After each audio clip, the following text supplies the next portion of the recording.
memang sangat-sangat labil.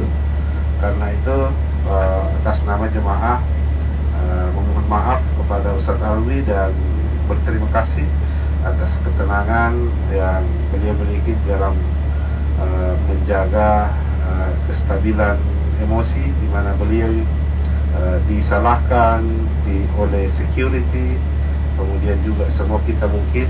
Alhamdulillah, ini adalah bagian-bagian daripada lika-liku ketika kita berada di Mekah. Madinah dan Mekah itu memang cukup berbeda dari aspek pengaturan sosialnya. Kalau Madinah memang dikenal dari dulu adalah daerah yang tenang, damai, tertib, karena memang orang-orangnya adalah orang-orang yang diakui oleh Allah Subhanahu wa Ta'ala adalah masyarakat yang berperadaban. Ini dikenal sebagai Yasrib. Tapi di Mekah memang kondisinya seperti itu. Jadi ada saja di Mekah itu yang bisa membuat kita walajidan, dan bisa baku-baku bantah, karena memang kondisi di Mekah seperti itu.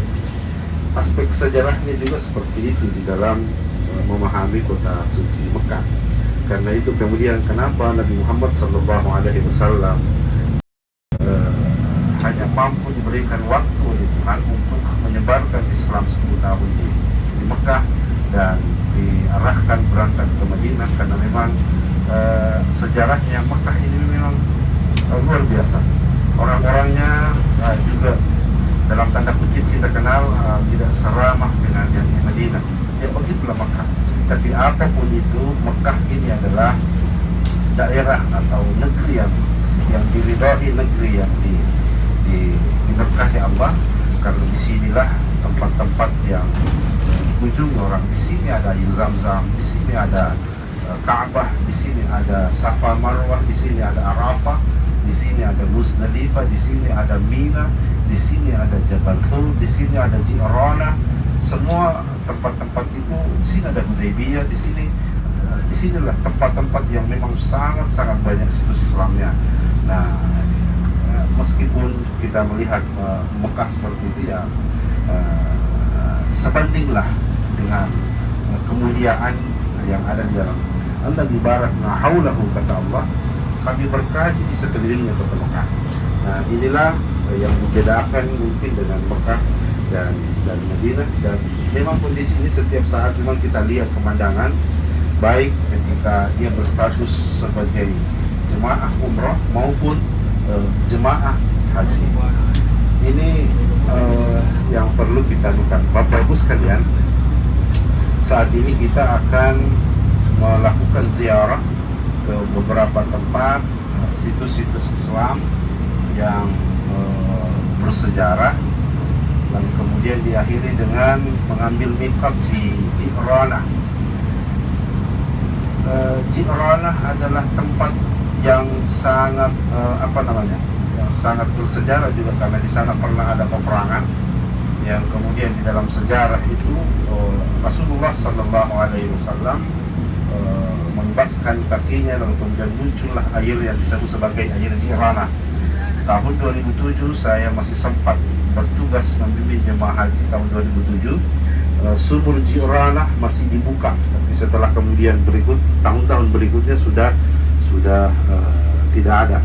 Saya ingat almarhum Bupati Bualemo, Pak Iwan Bukis, mengatakan bahwa kalau beliau mengambil air di Mekah, dia tidak cukup banyak mengambil kalau hanya di Zam-Zam, tapi ketika di Ji'rana itu airnya yang sangat berkhasiat, karena pada saat itu air keluar dari jari-jari Rasulullah SAW dan meminumkan kepada bala tentaranya, dan air itu tidak pernah habis. Itu dikenal sebagai air Ji'rana. Air Ji'rana yang sangat-sangat, kalau air Zam-Zam itu adalah hasil kebasan dari kaki Ismail alaihissalam, maka Ji'rana adalah berasal dari kaki Rasulullah SAW. Bapak Ibu sekalian, untuk untuk menjelaskan rute ini? Mungkin Ustaz Ali tahapan untuk menjelaskan rutenya. Syukran katsira ya Syekh. Bismillahirrahmanirrahim. Assalamualaikum warahmatullahi wabarakatuh. Bapak Ibu jamaah yang dimuliakan Allah, pertama kita akan mengunjungi Jabal Sur, di mana di tempat tersebut ada sebuah gua kecil yang dipergunakan oleh baginda Nabi Muhammad SAW dan sahabat Abu Bakar radhiyallahu untuk bersembunyi menghindari kejaran orang-orang kafir Quraisy yang akan membunuh beliau. Beliau bersembunyi bukan karena takut, tapi memang perjalanan beliau itu dari sisi kemanusiaannya, bukan dari sisi kelebihan atau mukjizat beliau. Seandainya Allah mengizinkan menggunakan mukjizat, maka beliau nggak usah menghindari. Salah satu mukjizat Rasulullah adalah bisa membelah rembulan dengan tangannya. Bayangkan, bulan saja bisa dibelah, apalagi cuma orang kafir Quraisy sekota Mekah. Nah, karena itu tadi perjalanan Rasulullah dari Mekah singgah di Jabal Sur 3 hari 3 malam, kemudian lanjut ke Yasrib yang Bapak Ibu sudah di sana 5 hari, itu memang dari sisi kemanusiaan, agar kita sebagai umatnya tidak ada alasan untuk tidak mengikuti beliau. Karena beliau dalam perjalanan sama-sama dengan kita, ngantuk, lelah, sama, pokoknya nggak ada bedanya. Jadi kronologinya yaitu dimulai pada malam Jumat. Rasulullah sudah dikabari oleh malaikat Jibril bahwa malam Jumat kamu akan dibunuh oleh kafir Quraisy. Maka Rasulullah menghubungi sahabat Abu Bakar radhiyallahu untuk menemani perjalanan beliau. Kemudian sahabat Ali karramallahu wajhah menggantikan tempat tidur beliau. Dua sahabat ini memang luar biasa, menggantikan tempat tidur orang yang mau dibunuh. Apa jawaban Sayyidina Ali? Labbaik ya Rasulullah. Labbaik ya Rasulullah. Ali, kamu nanti malam gantikan tempat tidur ya. Kalau bahasa kita oke. Nggak ada tawar menawar. Padahal resikonya mati. Sahabat Bakar sama, menemani orang yang dikejar untuk dibunuh, resikonya mati juga. Namun kedua sahabat ini memang sudah cintanya luar biasa kepada baginda Nabi Muhammad SAW, sehingga yang dipikir, yang ada dalam benak beliau berdua bukan dirinya sendiri, akan tetapi keselamatan Rasulullah. Inilah Jabal Sur. Kita di sini tidak punya waktu banyak, hanya turun untuk nggak ada spanduk ya. Nggak ada spanduk, nggak usah turun ya. Fotonya nanti di Jabal Rahmah. Yang penting kita sudah tapak tilas di sini Rasulullah menginap selama di depan ini ya, di depan. Nah, menginap selama 3 hari 3 malam. Selama itu pula yang mengirim makanan adalah putri sahabat Abu Bakar yang bernama Asma. Beliau dalam keadaan hamil tua, tapi itu tadi, kalau rasa cinta yang kuat pada baginda Nabi, maka yang dipikirkan kesabaran Nabi. Bapak ibu-ibu bisa merasakan betapa capeknya kalau kita sedang hamil. Naik gunung di sini, orang nggak hamil aja sudah susah, apalagi orang yang hamil. Butuh waktu 1 jam. Orang-orang yang normal, orang yang sehat, butuh waktu 1 jam. Nah, itulah Jabal Sur di sebelah kanan ya. Ya, gunung sebetulnya, gunung naik di ketinggian dulu, pas di puncak turun, baru di situ kelihatan guanya. Memang di sini banyak bis yang nggak turun ya. Ya, kalau di Jabal Rahmah nanti Bapak Ibu turun, silakan yang mau naik ke atas, tapi tetap kita harus disiplin waktu ya Bapak Ibu.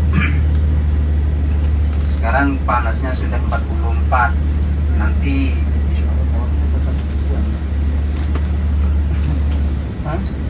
sudah ini takut yang perempuan tanpa berhalangan kakak saya. Nah, ini nanti dalam umroh kedua ini biasa kami kalau bawa travel dikasih kebebasan. Maksudnya yang ikut bimbingan saya nanti lihat aja waktunya kita tiba di hotel jam berapa, tapi tidak akan ditunda ke nanti malam. Kenapa? Di sini kan banyak rombongan ibu-ibu. Kalau tiba-tiba datang bulan sudah niat, maka wajib tahallul dan bayar dam berupa kambing. kambingnya berapa? 500 rial. Jadi kita akan berpanas-panasan nanti, semoga panasnya tawaf nanti menjadi tebusan nanti ketika Amin. panas di padang mahsyar. Jadi jangan takut panas. Jangan Semua takut panas. yang tidur hari ini tawafnya memang siang. Ya, Takut panas ya? jangan takut panas. Ya. Saya kemarin 2 kali panas 44.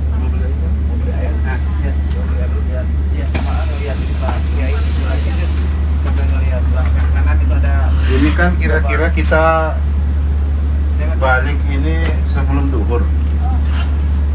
Nah, kita ke Jirona itu kan sholat 2 rakaat. Kan tadi sudah mandi di hotel, pakai pakaian ihram.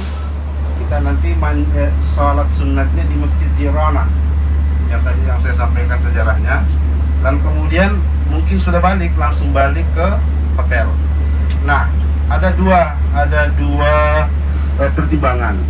Kalau kita nanti menunggu tahallul, mau tawaf nanti malam, berarti Bapak Ibu sekalian akan berlama-lama dalam keadaan ihram.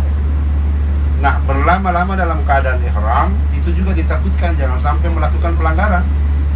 Jangan dikira bahwa ini adalah badal umrah, ini umrah sunat, lalu tidak ada dendanya, tidak ada hukumannya. Nah, makanya Ustadz Alwi sampaikan nanti habis dari situ siang sudah mau tawaf, sa'i, cukur, halal, sudah tidak ada lagi ini. Tapi resikonya adalah matahari. Yang kedua adalah misalnya habis isya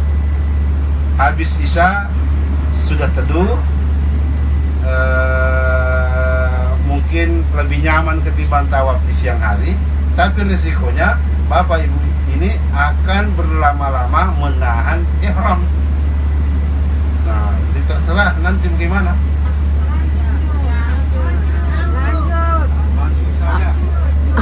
Lanjut ya.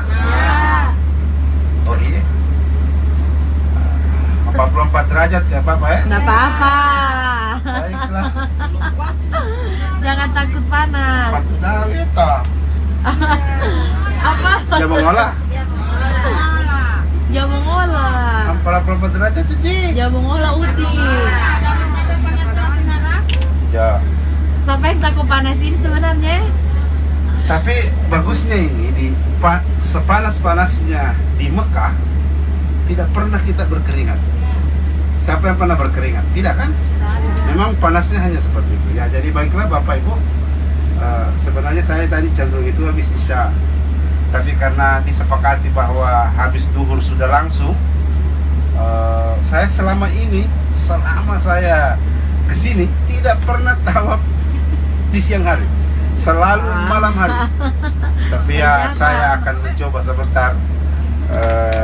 sebentar ini kita bersama-sama. Berarti yang memulai adalah Gorontalo nanti. Sejarah.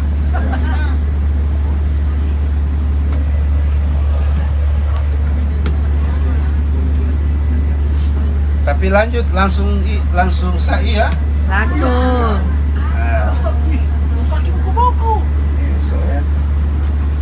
Nek, ada dikasih sewa itu apa? Motor 1,5 juta. Ya. Kalau tidak mau Pak ini pakai motor itu batal sa'i bayar 1,5. Nggak apa-apa.